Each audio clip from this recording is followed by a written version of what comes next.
Hi there, Will here, and today I'd like you to excuse my haggard appearance because I'm on sort of an emergency road trip maneuver, and that's why I'm filming a video like this, to be honest, because I had a video I would have put out today if I'd been at home all week editing things, but I'm not, and I can't tell you exactly why it is that I'm not at home, because it's kind of top secret at the moment, but it is potentially the most exciting sort of photographic adventure that I've ever gone on. But that's not the topic for the day. There's an old man coming to look at me and be confused. Are you okay? No, I'm fine, I'm just enjoying the view. Thank you so much. I thought you were in trouble. No, cheers. Cats are so friendly out here. Anyway, the topic of the video today is AI, I suppose, because it's something that I haven't necessarily been particularly on top of, really, in a photographic sense, and it's not that I'm worried necessarily about it completely taking over the world, but I'm seeing it more and more these days, that, like, people are treating it as if it's some sort of proper alternative to photography, and, I mean, in a way, I suppose it is, if the only way you think about photography, even in a commercial sense, is as a visual thing that exists to look a certain way, because it's getting to a point now where you can make AI stuff look pretty legit. I mean, you might need to Photoshop things a little bit, like hands and whatever else that's weird in the frame, but in terms of it having validity as a means to sell things, I suppose it's there already. And I mean, I had conversations with people a few years ago already who work quite high up at very big brands, and they were saying they had teams that were already working on the idea of working AI into the workflow of commercial things, and like creating backgrounds for images that were made out of AI, even though they still used stock photography in studio and that sort of thing. And it's kind of getting to the point now where it's like legit enough to use, which is worrying in a sense, I suppose, to some people, because like things like stock photography are likely going to be among the first things to disappear, I suppose, when you can essentially make a picture exist out of thin air, even though they use stock photography to train their AI to do it. But anyway, but like in an artistic sense, I'm not that worried about it, to be honest. And I mean, the main reason why, and also in a certain commercial sense, is that the biggest part of what makes a work of art, or a photograph specifically, since that's what I can speak to the most, what it is the fact that it exists as a culmination of one's lived experience, if you know what I mean. Like, none of the photographs I make are photographs that exist because I decided to wake up one morning and make something look a certain way. They exist the way that they exist because I've lived a life, and throughout the course of my life have picked up teeny tiny bits of, I don't know, exploits and tips and adventures incrementally that inform the way that I approach making an image, you know? And that applies to commercial work as well, but I mean, in an artistic sense purely, I don't think AI is the biggest threat there. In a commercial sense, which is a much more popular way for it to be approached at the moment, from what I can tell, because there's some insufferable people that I've seen put out like Instagram and TikTok Reels or whatever, saying things like, excuse this car, saying things like, big brands pay this much for a campaign and I can do it in like 10 seconds in ChatGPT or whatever, which is just fucking stupid, to be honest, if you'll excuse my language, because the way that big campaigns come to exist isn't necessarily purely as a result of making something look cool, you know? They come to exist because teams of people who spent an entire life working within the creative sphere create things based on their lived experience, and putting prompts into ChatGPT to make things look cool just doesn't live up to it in the same way. And I mean, that sort of speaks more to an artistic integrity aspect of it, but also what I think is being overlooked for a large part, and it's not necessarily something that applies to every sort of commercial outlet in photography, is the fact that a large part of a campaign is the collaborative process, and the fact that the client and whoever else is involved in it can be there on set as part of the act of making it, not some random pale dude with greasy hair sitting behind the computer screen putting text inputs into something, you know? And it's not as, like, I'm not saying this purely as a diss to AI, because there are definitely uses for it, and it's inevitable that it's going to become a much larger thing than it is already within the visual world. I'm just saying, approach with caution, I suppose, because the biggest thing outside of the fact that on a technical level it's not necessarily a particularly integrity-filled way to approach things is the fact that it's always going to have an uncanny valley feeling to it.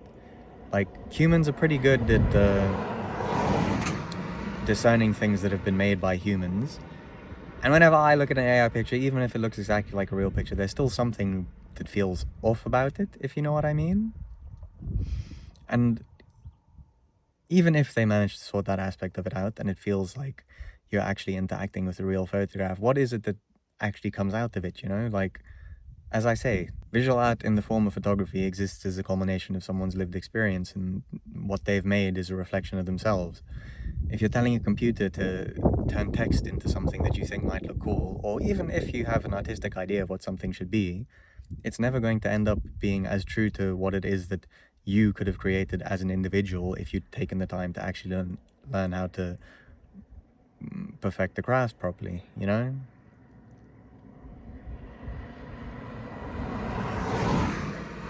And I don't know, I mean, I suppose part of this is coming from a stance of being worried about what the future holds, really, because at the end of the day, commercial things are always going to gravitate towards what costs the least money,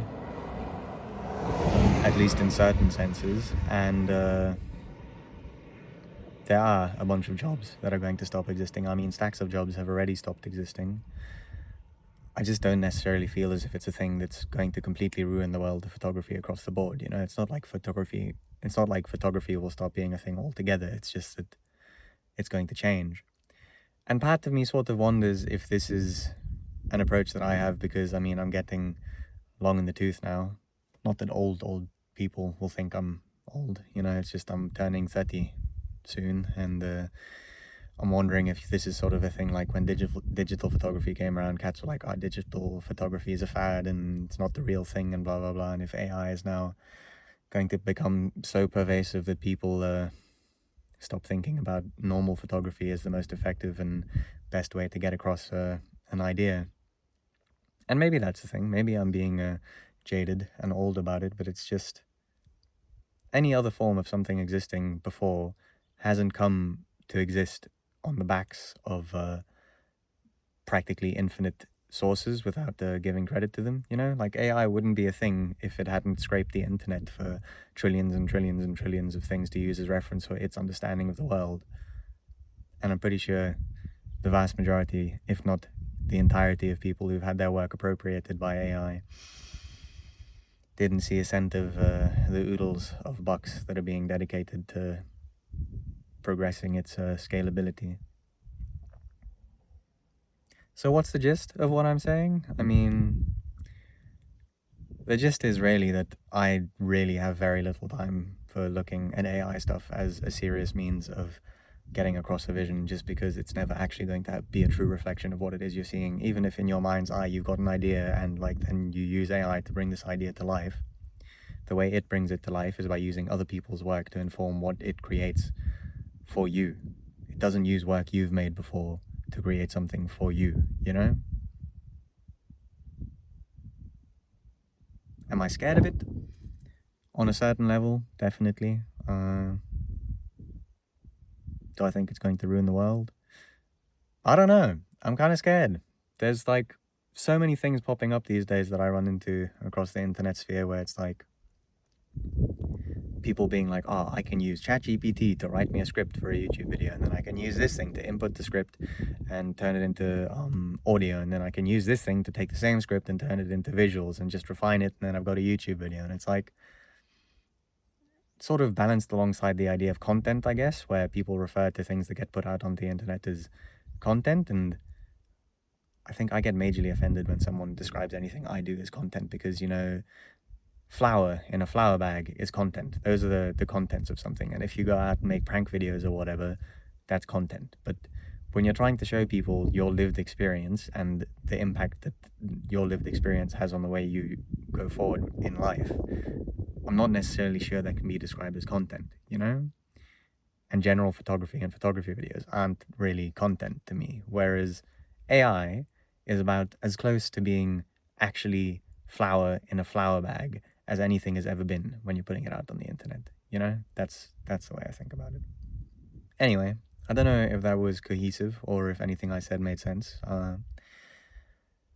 I probably would have filmed this with a script if I were at home and had more interesting things to say, I suppose. But like I say, I'm not at home because I'm out here doing something hopefully extremely exciting and that I can share with you, not in the very near future because there's a bit of a timeline associated with it, but that will potentially be life-changing for me and exciting for you. So keep an eye out, I suppose, and hopefully next week we'll be back to our regularly scheduled program.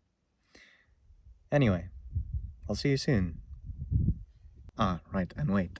A very large shout out to these cool cats. Andre M, Daniel K, Dylan E, Marcus C, Avery R, Chanel L, Maybe, Vil V, Zoe P, Michael F, Ian C, Thomas B, Twine, Timothy C, Emilio, Black Cat Muse, Geomologist, Sebastian V, Daniel B, Angus FP, Amira M, Evan G, Tyler S, John W, Patrick R, Alex B, Corey, Benjamin M, Yvonne, Dylan T, Olga M, Liam O, Christian, Jerome T, Amir, Leo, Emmanuel R, Graham N, and there's space for you here if you'd like to become a Buy Me a Coffee member. These cats make it possible for me to do what I do, so a massive thank you to them.